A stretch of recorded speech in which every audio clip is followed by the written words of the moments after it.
¿Cómo estamos? Bueno, ahora vamos a ver otro tema que tiene relación con la parte de la teoría de juegos, ¿no? Y tenemos que revisar un poco, en este caso, después de ver el método Maximin, vamos a revisar un poco lo que es referente a las curvas de indiferencia, ¿ya? Las curvas de indiferencia, vamos a revisarlas y básicamente la curva de indiferencia nos muestra básicamente las diversas combinaciones de dos bienes, ¿no? En este caso X y Y, en las cuales el consumidor es indiferente porque todas ellas van a producir el mismo nivel de utilidad. Y aquí son importantes tres propiedades, cuatro propiedades que tenemos que considerarlas que para ver lo que vemos es observar lo que vamos a llevar en teoría de juegos, ¿no? Que son estas cuatro propiedades. Vamos a desarrollar cada una de ellas, ¿ya? Entonces vamos a ir aquí a este ejemplo donde podemos ver las curvas de indiferencia a través de esta línea amarilla, ¿no? Entonces las curvas de indiferencia van a estar representadas por combinaciones de bienes, ¿ya? Que tienen el mismo nivel de utilidad. Por ejemplo, aquí la canasta A nos da el mismo nivel de utilidad que básicamente la canasta B, ¿no? Y la otra canasta que va a estar determinada es otra curva de indiferencia que básicamente va a estar representada por el punto C, ¿ya? Una de las características de la curva de indiferencia es que las más cercanas al origen nos van a dar un nivel menor de utilidad, ¿no? Aquellas que están alejadas. En este caso, esta va a tener menor utilidad que esta que está más alejada del origen, ¿ya? Ahora, existen diferentes curvas de indiferencia, ¿no? Em, Eso lo podemos ver en las primeras de las propiedades de las curvas de indiferencia, ¿ya? Las curvas de indiferencia pueden ser infinitas, ya que podemos tener infinitas curvas de diferencia a lo largo de infinitas combinaciones que podemos tener básicamente entre estos dos bienes X y Y, ¿ya? También mencionar que cuando nos más alejados estamos del origen, como habíamos dicho, pues representan mayores niveles de utilidad, como se puede observar en esta gráfica, ¿no? O sea, la utilidad 5, ¿no? Que es la más alejada del origen, va a va a dar mayor nivel de utilidad que la U4 y así sucesivamente, ¿no? Eso es importante básicamente para poder elegir la combinación que nos da la mayor utilidad, ¿ya? Aquí podemos ver otra diapositiva donde la siguiente propiedad hace referencia a que las curvas de indiferencia tienen pendiente negativa, ¿no? Tienen pendiente negativa porque un bien X o Y básicamente puede ser sustituido, ¿ya? Y esto se llama básicamente lo que es la relación marginal de sustitución. La relación marginal de sustitución, donde nosotros podemos sustituir un bien por otro, ¿no? ¿Qué significa esto? Esto lo podemos observar en esta otra gráfica acá. Y a ver, acá para explicar un poco la relación marginal de sustitución o la tasa marginal de sustitución, digamos que estamos en acá, ¿no? Podemos acá imaginar un punto que nos represente nuestro punto A, ¿ya? Que está compuesta por la cantidad de Y, ¿no? Que llamaremos en este caso Y sub 1, ¿ya? Y compuesta por la cantidad de X, que en este caso viene a estar acá, a disculpar mis rayas, llamada X1, ¿no? Entonces, ¿qué nos dice la tasa marginal de sustitución? Que si yo quiero disminuir mi canasta en Y mantener el mismo nivel de utilidad, o sea, mantener en la misma curva de diferencia, entonces debo disminuir un bien, en este caso el bien Y, debo, debo saber básicamente cuántos X debo de aumentar para llegar a B, que en este caso podemos especificarlas aquí, y aquí podemos tener nuestro punto B, ¿no? Entonces, para llegar a B yo debo disminuir mi consumo hasta Y sub 2, o sea, de acá básicamente tengo que establecer a mi nivel Y sub 2, ¿no? Pero también tengo que subir mi consumo en X, o sea, aquí voy a subir a X sub 2, ¿ya? Entonces, mi tasa marginal de sustitución o relación marginal de sustitución me permite saber cuántas unidades de Y voy a disminuir y cuántas unidades de X tengo que aumentar, ¿ya? Eso es lo que podemos observar en esta diapositiva, donde vamos a finalizar esto. Vamos a irnos básicamente a esta parte, ¿no? Donde tenemos que involucraba la relación marginal-institución, pero aquí podemos ver qué pasa con la relación marginal de sustitución, ¿no? Entonces, esto básicamente está representada, o esto representa la tasa marginal de sustitución, ¿no? ¿Y esto qué viene a representar? Básicamente representa la pendiente de nuestra restricción presupuestaria, ¿no? Entonces, la relación marginal de sustitución matemáticamente representa esta igualdad, ¿no? Entonces, podemos volver ahora sí a la parte en que estábamos mm, indicando mm, que tenemos esas características, ¿no? En lo que representa eh, la relación marginal de sustitución, ¿ya? Ahora, las curvas de diferencia tienen pendiente negativa, ¿no? Esa es otra de las propiedades que decían. ¿Y por qué yo al disminuir un bien tengo que aumentar otro? O viceversa. Básicamente, eso ha explicado la tasa marginal de sustitución, ¿no? Me va a decir cuántas unidades voy a sustituir de un bien con otro para mantener básicamente el mismo nivel de utilidad, ¿ya? Otro otra propiedad es que básicamente no se cortan, ¿no? Las curvas de indiferencia, ¿ya? Las curvas de indiferencia no se cortan o interceptan. De todas las propiedades, esta es la más general, ¿no? Ya que cumple con la ley de transitividad de las preferencias, ¿ya? ¿Qué significa esto? Básicamente significa que sus preferencias en un largo plazo, siguen siendo constantes o iguales, ¿ya? En otras palabras, básicamente podemos ver aquí que si yo tengo una,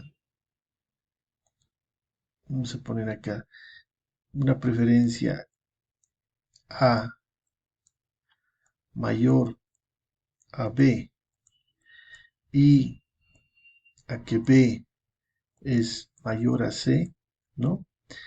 O sea, si me gusta A más que B y B, pero a mí me gusta B más que C, ¿no? Entonces, básicamente se supondría que A, ¿no? Tendría que gustarme más que C, ¿no? Eso es lo que es la ley de la transitividad de las preferencias.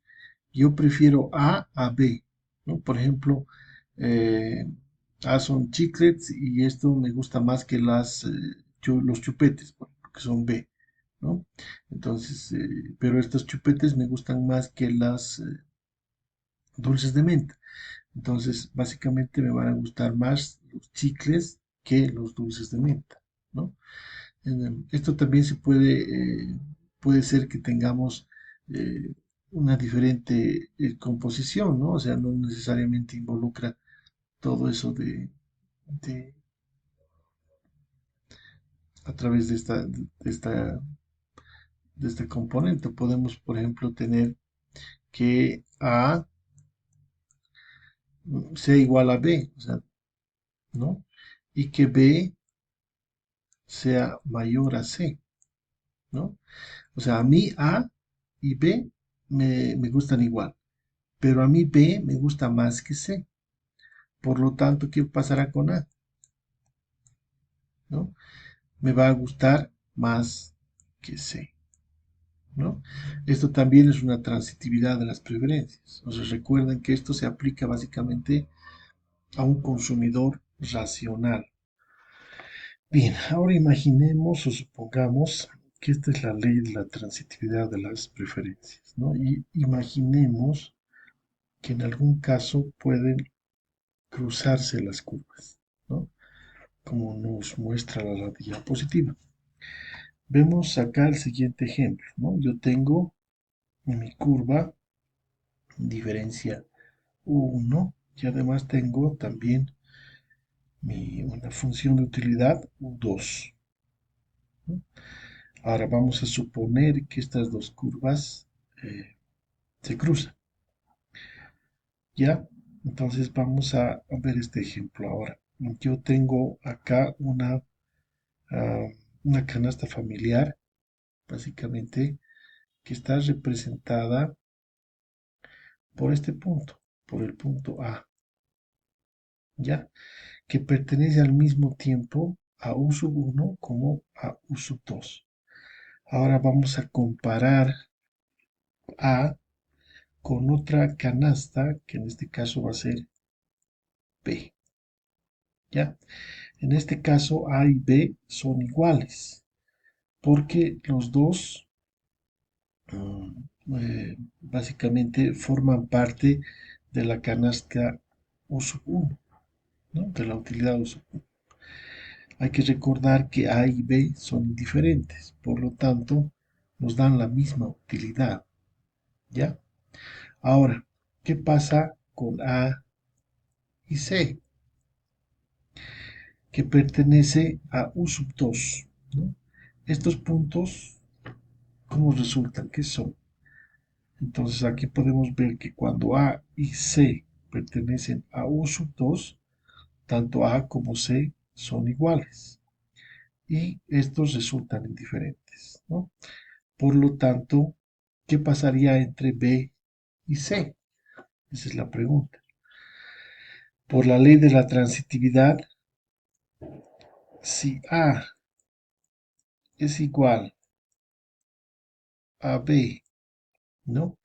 Y además A es igual a C, entonces B y C tendrían que ser iguales, ¿no?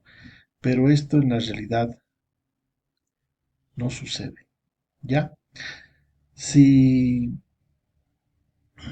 ya yo trazo básicamente mi tangente desde el inicio, aquí está el punto A, ¿no? Si yo trazo mi tangente desde cero, ¿ya? Veo que la utilidad 1 es mayor a la utilidad 2, o sea, U sub 1 va a ser mayor a la utilidad U sub 2, ¿no? Porque U sub 1 está más cerca del origen que U sub 2. Por eso B igual, o B y C, perdón, no serían iguales, ¿no? En este caso, C, perdón, la,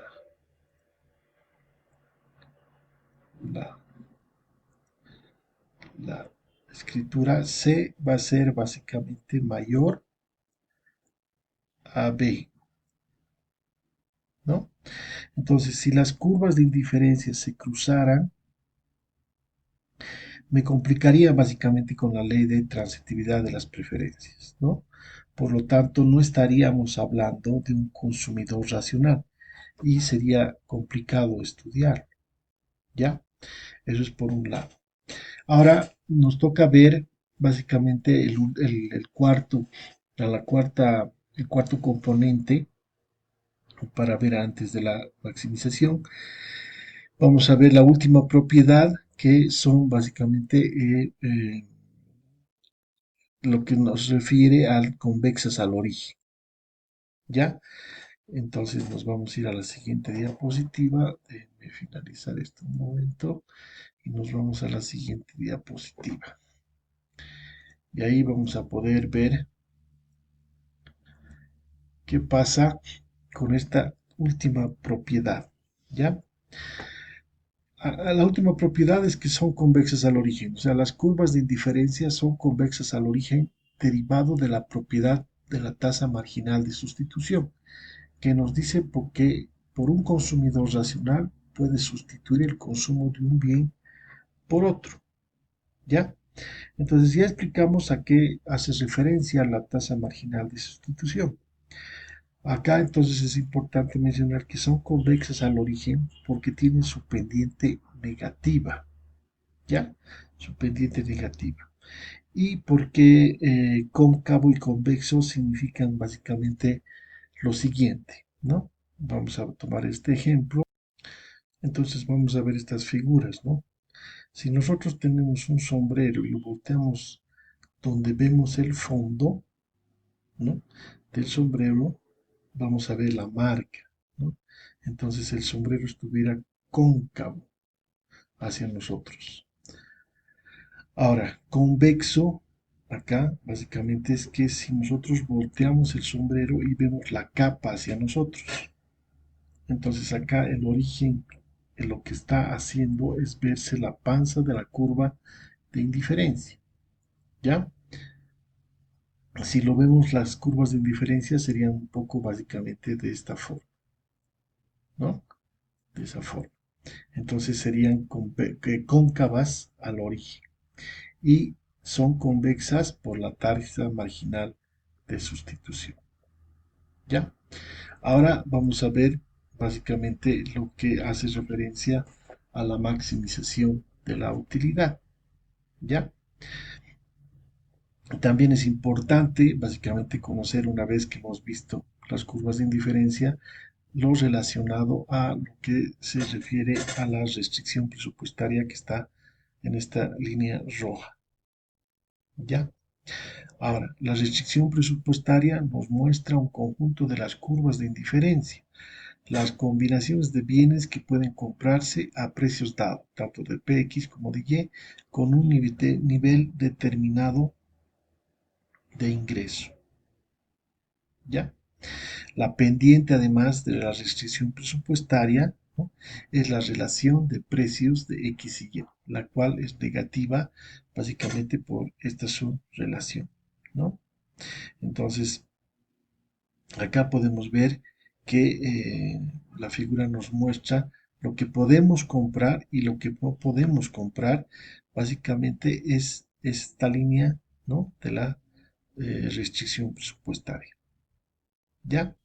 Ahora vemos, o vamos a trabajar con la restricción presupuestaria y las curvas de indiferencia. ¿Qué podemos ver? ¿No? Acá ya podemos pasar acá. Acá, para maximizar la utilidad del consumidor, básicamente vamos a escoger la curva de indiferencia que esté más alejada del origen, ¿ya? Más alejada del origen. Y además que esté en tangente con su restricción presupuestaria, ¿ya? Que esté tangente con su restricción presupuestaria.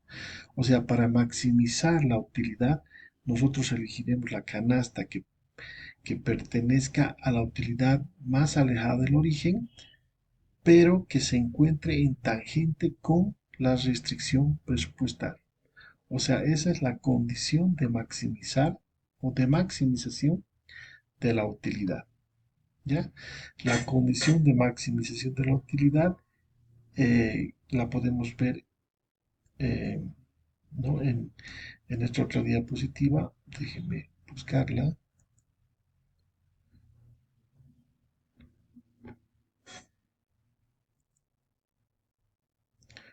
Acá podemos ver entonces lo que hace a la condición de maximización de la utilidad, ¿no? Que está representada básicamente. por esta igualdad, ¿no? Acá el consumidor va a maximizar su utilidad cuando la canasta que nos muestra la curva de indiferencia que es tangente o es igual a la pendiente de mi restricción presupuestaria. Esta es la condición de maximizar eh, matemáticamente la utilidad, ¿no? Gráficamente, ¿qué significa? Significa lo siguiente, y vamos a buscar la otra diapositiva. Entonces, gráficamente nosotros podemos ver eso en esta diapositiva, ¿no? Bien, vamos a escoger un poco ahora los colores para poder pintar y analizar un poco lo que nos interesa en función a la restricción presupuestaria, ¿no? Entonces todo lo que estoy pintando acá es un poco lo que nos va a mostrar la maximización, ¿ya? Bien, una vez eh, pintada la región, aquí primero vamos a ver cuál es cuál es la combinación para maximizar la utilidad. Entonces recordamos, hay que tomar en cuenta que la condición es escoger la curva de indiferencia más alejada del origen, ¿no? Y que esté además tangente con la restricción presupuestaria. ¿Ya? Ahora analicemos los puntos A, B y C. C, en este caso, nos da una mayor utilidad y pertenece a U3, pero no está dentro de la restricción presupuestaria. Entonces, lo que está dentro puede comprar, pero lo que está fuera no. Entonces, C no es posible. ¿Qué pasa con B? B es una canasta que podemos comprar, pero B pertenece a una curva de diferencia menor que la de A. B pertenece a U sub 1, ¿no? O sea que si compro B, tendría un nivel de utilidad U sub 1, siendo que comparándola con A, que ya pertenece a mi curva de indiferencia, U sub 2. Entonces sale perdiendo B. B no estaría maximizando mi utilidad, ¿no? Porque esta es una curva de indiferencia menor que U sub 2. Por lo tanto, A es nuestra elección correcta, ¿no? Porque me da básicamente la mayor utilidad posible con el presupuesto que tengo y donde maximizo mi utilidad. Muy bien, hasta ahí esa parte del análisis. Muy bien, esto que hemos visto gráficamente se puede representar matemáticamente, ¿no? A través de la función de utilidad Cobb-Douglas, que tiene un poco la siguiente forma. Vamos a ponerla acá para poderla identificar, ¿no? Básicamente la función Cobb-Douglas está de esta forma, ¿no? Vamos a poner más pequeño, vamos a tener que x a, ¿no?